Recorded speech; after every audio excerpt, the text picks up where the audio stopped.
আমরা যদি দেখি আমাদের কোনো ভিডিও বা পোস্টে এভাবে ইস্যু চলে এসেছে, সেক্ষেত্রে আমরা কি করব আর কি ধরনের পোস্টে এ ধরনের ইস্যু আছে সেসব নিয়েই থাকছে আমার আজকের ভিডিও। আশা করি ভিডিওটি সবাই দেখবেন এবং মনোযোগ সহকারে শুনবেন, তাহলে সবাই অনেক বেশি উপকৃত হবেন। আমার মতো এভাবে কোনো ঝামেলায় পড়তে হবে না। ফেসবুক যদি আমার ভিডিওতে ইস্যু দেয়, তাহলে এই যে আমরা এইভাবে বুঝে যাব যে আমার ভিডিওটা এখনই আমার ডিলিট করা উচিত। কিন্তু আমরা যদি প্রতিনিয়ত চেক না করি, তাহলে কিন্তু অনেক বড় বিপদে পড়ে যাব। যেমনটা আমি বিপদে পড়েছি, আমি কিন্তু সব সময় নিজেই দেখি যে আমার ভিডিওতে কোনো ইস্যু আছে কিনা বা কোনো সমস্যা আছে কিনা, আমি প্রতিনিয়তই চেক করি।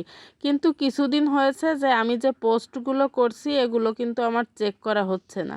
কারণ ওই যে আমার একটা আত্মবিশ্বাস ছিল যে আমার সব ভিডিও পোস্ট সব অরিজিনাল, এখানে ইস্যু আসার কোনো সম্ভাবনাই নেই।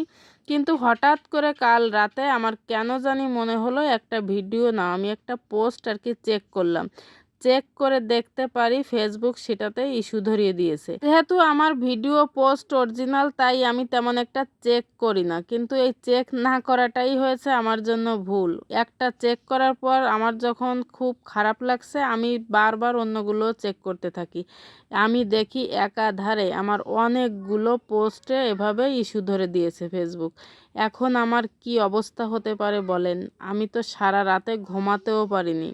পেজে আমি কতদিন কাজ করছি আর কতদিন হচ্ছে আমি এগুলো চেক করি না।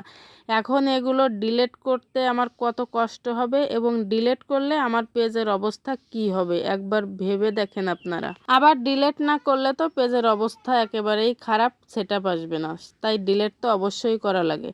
কিন্তু আমরা যদি কোনো লেখা পোস্ট করি, তাতে যদি আমরা কোনো ছবি অ্যাড করি, তাহলে কিন্তু আর ইস্যু আসবে না। অনেকেই আছে শুভ বিকাল, শুভ দুপুর, শুভ সকাল এগুলো লেখেন, কিন্তু কোনো পোস্টেই ছবি দেন না। যদি ছবি না দেন তাহলে কিন্তু এভাবে ফেসবুক আপনাকে ইস্যু ধরিয়ে দিবে। তাই সব সময় চেষ্টা করবেন প্রত্যেকটা পোস্টে যে কোনো একটা অরিজিনাল ছবি আপনি অ্যাড করে দিবেন। তবে একই ছবি বারবার কিন্তু অ্যাড করতে যাবেন না, তাতে কিন্তু আরও সমস্যায় পড়ে যাবেন। আপনি আপনার ভুল কোথায় এইটাই বুঝতে পারবেন না।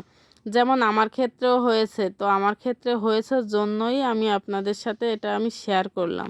অনেক পোস্ট আছে যেগুলো শুভ বিকাল, শুভ সকাল এগুলোতে আমি হচ্ছে ছবি অ্যাড করিনি, এখন সেগুলোতে আমাকে ফেসবুক ইস্যু ধরিয়ে দিয়েছে। এখন হচ্ছে আমার সবগুলোতে ছবি অ্যাড করতে হবে, না হয় ডিলিট করতে হবে। তাই আমি আপনাদের বলবো, যারা শুভ সকাল শুভ বিকাল এভাবে পোস্ট করছেন কিন্তু কোনো ছবি অ্যাড করছেন না, তারা কখনোই এই ভুলটা করবেন না, তাহলে কিন্তু ফেসবুক আপনাদের ইস্যু ধরিয়ে দিবে। যেমনটা ফেসবুক আমার সাথে করেছেন। তো সবাই এখন থেকে সাবধান হয়ে যাবেন।